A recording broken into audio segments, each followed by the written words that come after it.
riverboat out of a reserved docking space on the Alabama River. More people got involved. It erupted into a free-for-all, optically along racial lines. The mayor says those responsible, mainly out-of-towners, will be held accountable. Making sure those who initiated this and are going to be held to blame for it, truly see their day in court and are held accountable for their actions. In an interview with the Daily Beast, the riverboat's captain says no question his co-captain was attacked because of his race. That riverboat brawl has been a topic of discussion among many African Americans who admit watching the viral videos more than once. On social media, there are memes, recreations, t-shirts, and one social media user even got a tattoo of a folding chair. Digging into the psychology, the Root.com writes, some black people see the brawl as black unity, with black people sticking up for each other. And since normally it is black people brutalized on video, in this case it is black people attacked and fighting back. Members of the white nationalist group were outed and are suing. 5 men in the group, the Patriot Front, may have been down for the cause, but not the consequences of people finding out who they are. They lost jobs and faced harassment, which is why they're suing a man who they accused of going undercover to join and infiltrating to expose members, even allegedly using hidden microphones to tape conversations.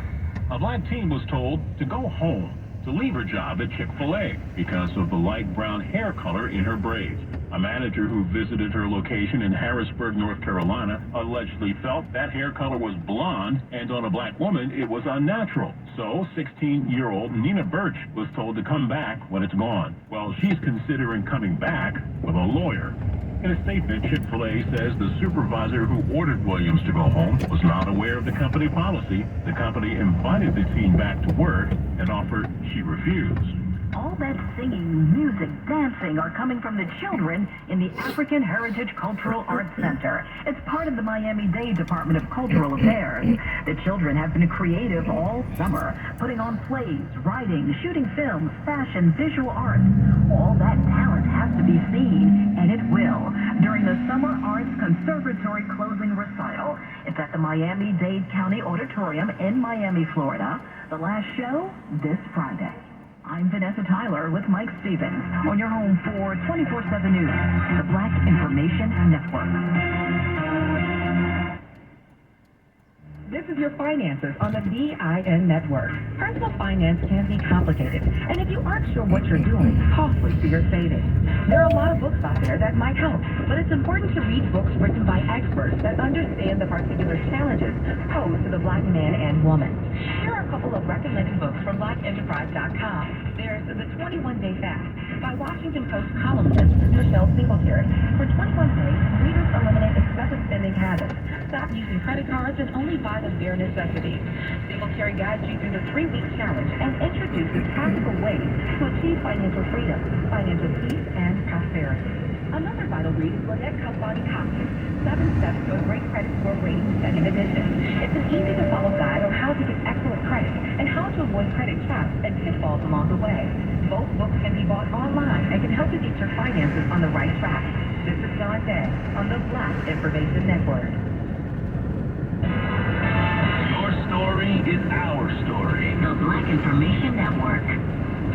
The Bay Area's BIN 910. I'm Natasha Williams on your home for 24/7 News, San Francisco's BIN 910. A strike is looming in San Jose. Nearly 4,500 workers plan to walk off the job for at least 3 days because of what they say is chronic understaffing and low pay. We make sure the fire hydrants work when the fire department needs it. We make sure when you turn on your taps that the residents have safe, reliable drinking water.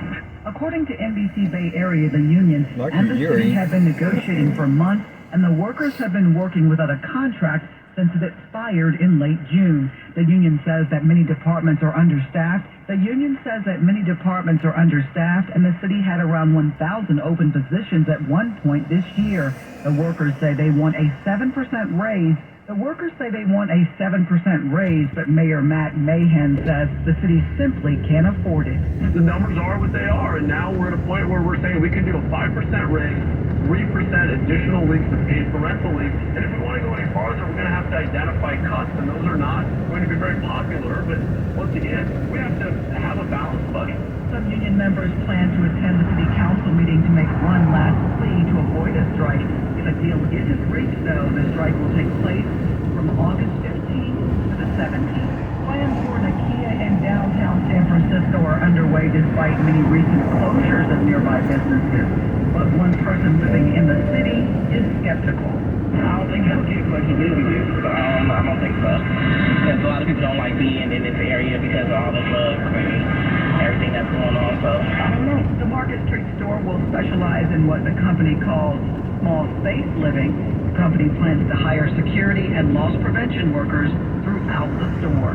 And a New York City doctor with ties to the Bay Area is facing at least 50 charges for allegedly drugging, sexually abusing, and videotaping women as he conducted surgery.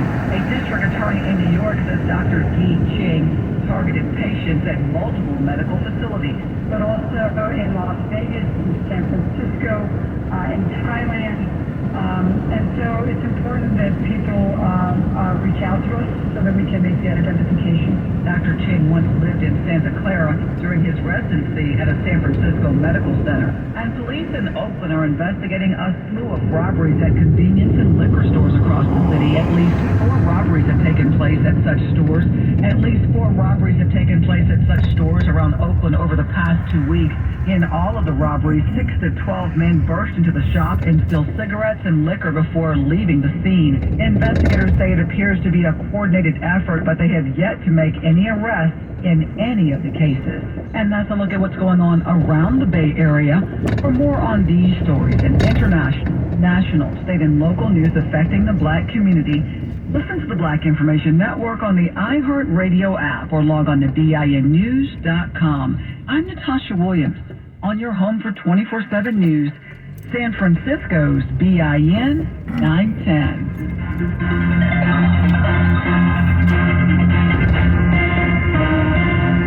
The United Negro College Fund is one of the nation's leading advocates for the importance of minority education and community engagement. Lend your support at uncf.org. That is uncf.org.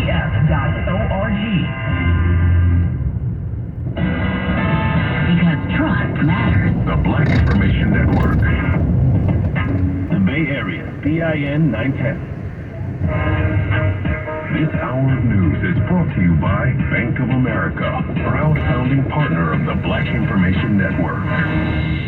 Resistance to the 1954 Brown versus Board of Education ruling to desegregate schools was especially strong in the South. On June 26, 1959, Prince Edward County schools in Virginia voted to defund schools rather than follow the Supreme Court law. Things we were naive enough to think that once the court is over, things would certainly change.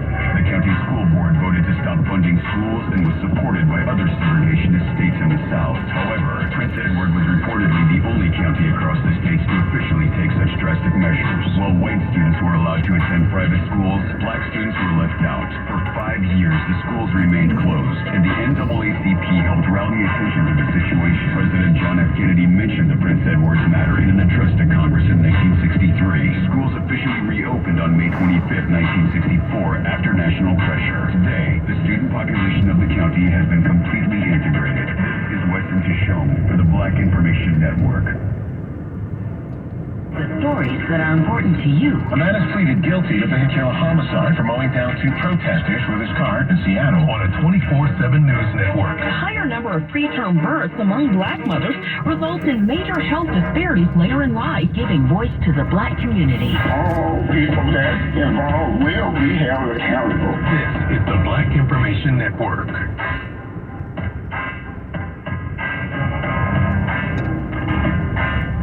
The Bay Area's BIN 910 and on the iHeartRadio app. A special thank you to Sony, A proud founding partner who shares and supports the mission of the Black Information Network. I'm Bill Andrew Quinn with another essential black film. The rise and fall of a groundbreaking gangster rap group, NWA, is the subject of 2015's Straight Outta Compton. The movie is more than just a standard biography. It makes points on race and police brutality that sadly are as true today as they were in the 80s. NWA members Ice Cube and Dr. Dre are also this movie's producers, and Ice Cube's son, O'Shea Jackson, plays his own dad. Straight Outta Compton is another essential Black film. I'm Bill Andrew Quinn on the Black Information Network. Want to make a difference? African American patients only have a 25% chance of finding a bone marrow match. Make a difference and join the National Bone Marrow Registry at bethematch.org.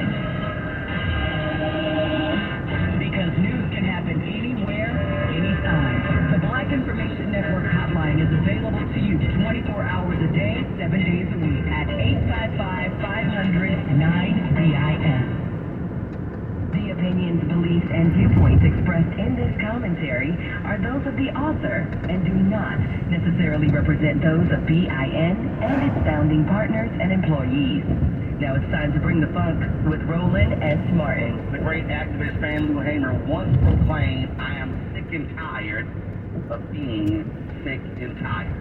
That statement alone readily explains the Montgomery, Alabama brawl that took place this weekend. A black security guard is trying to properly place votes, and one vote was in the wrong place, and he decided to move it to make way for another vote. White folks who own that pontoon boat took offense to that. They began to argue with him, leading to a melee. Several white folks, men and women, began to attack him. Then black folks came to his rescue, and it turned into an all-out brawl. Black folks have been just going off on social media with videos and memes and you name it. And so someone might ask, why are black folks acting and responding the way they are? It is because not just centuries of oppression, but the last 4 to 6 years, especially when Trump was in the Oval Office, you had so many videos of black people barbecuing, black people selling lemonade, black people delivering FedEx and UPS packages, black folks just trying to go about their daily lives, and they were constantly being accosted by Karens and their male counterparts. A black man fishing and several white folks coming by asking him, do he belong here? A black woman in a pool and a white man asking to see her ID. Black people are tired of being abused just for being black. And so black folks are like, you got everything coming to you, including that chair upside your head. I'm Roland Martin, the Black Information Network. Because truth matters. The Black Information Network. The Bay Area's BIN 910. I'm Doug Davis. Here's what's trending. President Biden is issuing an executive order restricting some U.S. investments in China. The bans are aimed at a handful of critical technologies related to the modernization of China's military and intelligence capabilities. That's what's trending. Sports on the Black Information Network. The New England Patriots are bringing a part of their championship pedigree back to Foxborough. New England signed defensive end Trey Flowers and placed him on the active PUP list. The Pats selected Flowers, who is black, in the 4th round of the 2015 draft. The 29-year-old won 2 Super Bowls in his 4 seasons with the Patriots before signing a 5-year, $90 million deal with the Detroit Lions in 2019. He appeared in 4 games with the Miami Dolphins last season before landing on injured reserve due to his foot. Flowers recorded 21 sacks with an additional 5.5 sacks, coming in 9 postseason games as a Patriot. He has 31.5 sacks, 265 tackles, and 10 forced fumbles with 4 recoveries over his career.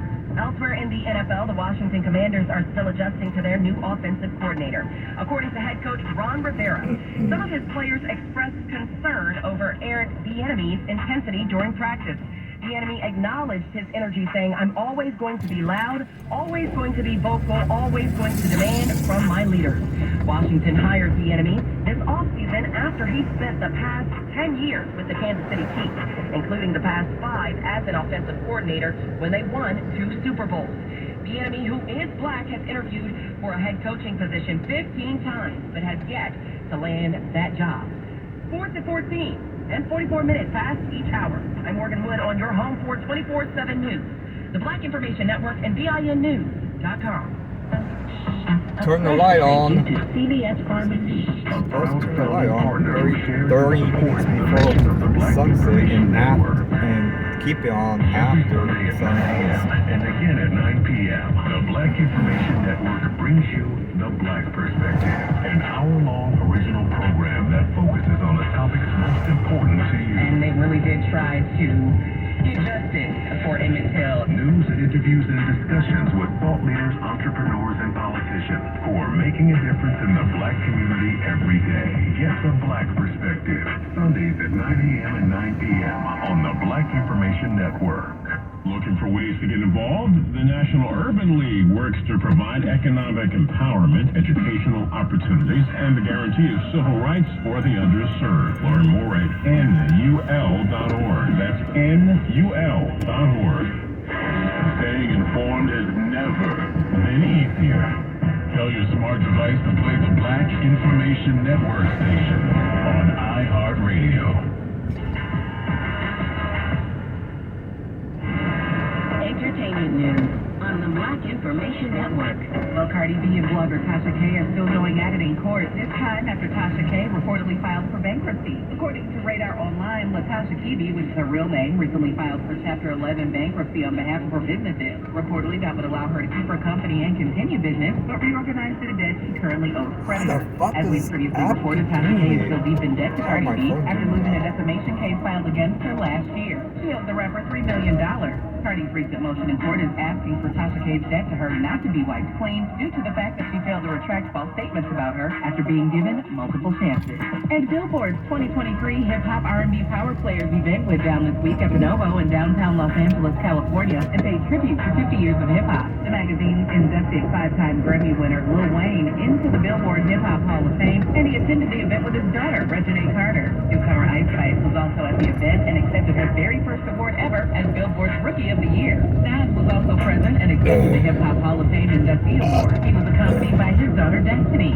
Finally, fans are remembering singer and actress Whitney Houston, and she would have turned 60 years old this year on her birthday, August 9th. Tributes are pouring in all over social media with old pictures, videos, and people posting their favorite Whitney performances. Known as one of the greatest vocalists of all time, passed away in 2012 at the age of 49. With the latest in entertainment at 17 and 47 minutes past each hour, I'm Bree Wood on your home for 24/7 News, the Black Information Network, and BINnews.com. This is a BIN Tech Report. It's an unfortunate fact that black men and women are underrepresented in the technology field. But there are exceptions. For instance, you may not know the name Joe Rogan, but you should, especially if you've ever used a Sony PlayStation, Nintendo Switch, or Xbox. Lawson created the first home video game system that used interchangeable cartridges, offering gamers a chance to play a variety of games. Video game makers were also in debt because his invention allowed them to make money by selling individual games. Lawson grew up an electronics nerd. While he was in high school, he would repair customers instead of working in electronic shops for money. Lawson was a self-taught engineer, attending school for electronics, but never finished. He passed away in 2011 at the age of 70, when he was just starting to be recognized by the gaming industry for his trailblazing work. I'm Keon Williams on the Black Information Network. Trusted Black News. The Black Information Network. Bay Area, BIN 910. I'm Doug Davis. And I'm Esther Dillard on your home for 24/7 News, the Black Information Network. Here are your top stories coming up. New developments in the Alabama brawl. A black mother is grieving after losing almost her entire family in a car crash. And a former black East Carolina University football player has filed a federal lawsuit against the city of Greenville, North Carolina, after he says police there used excessive force against him during a traffic stop. There was proper protocol procedures that come with this process, and so when those things wasn't met, that's why I feel like my rights was violated. That's DeMarcus Fox, who said he was stopped by police outside of his home.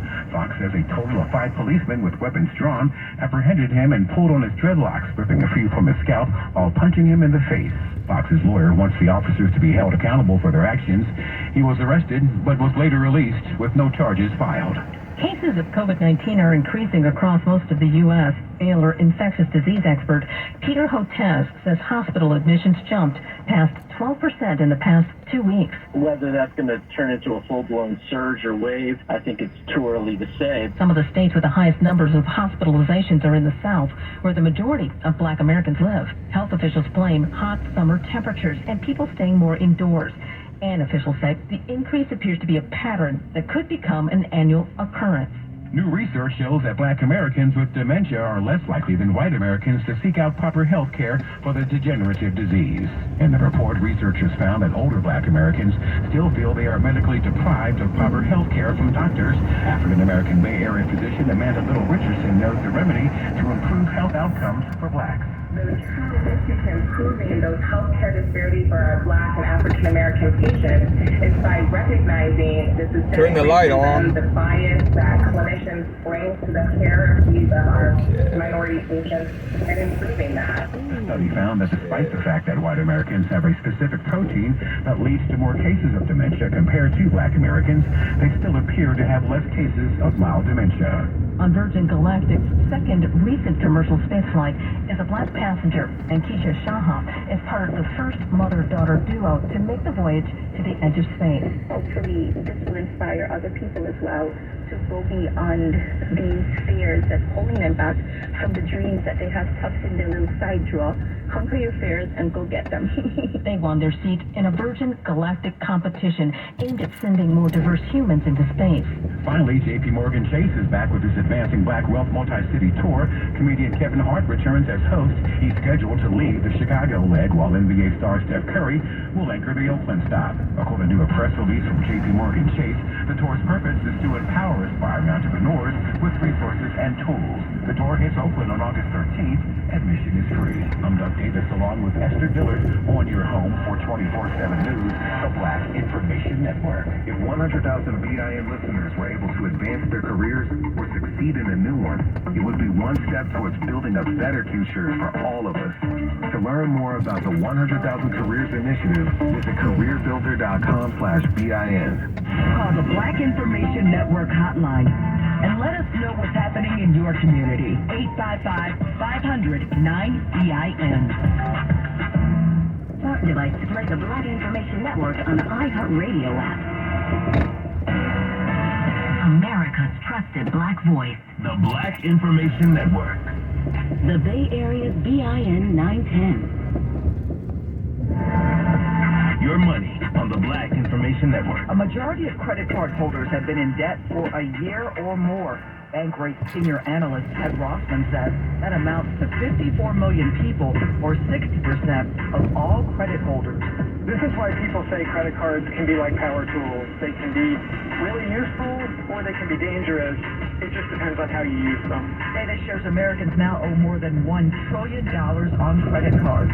Rossman says Bankrate's latest data indicates that lower-income households are the most likely to carry long-term credit card debt. He says with interest rates in the 20s, a family can get buried by ever-increasing payments. He adds, however, that credit card defaults in lower income brackets are actually down. These tend to be upper income households. You're most commonly going to have credit card debt if you have a lower income. Rossman says on the other side of the coin, though, about 40% of credit card holders have little or no debt or pay that debt off quickly. Experts say the bottom line is try to use credit cards as little as possible for frivolous purchases. Money news at 24 and 54 past each hour. I'm Natasha Williams on your home for 24/7 News, the Black Information Network, and BIN News.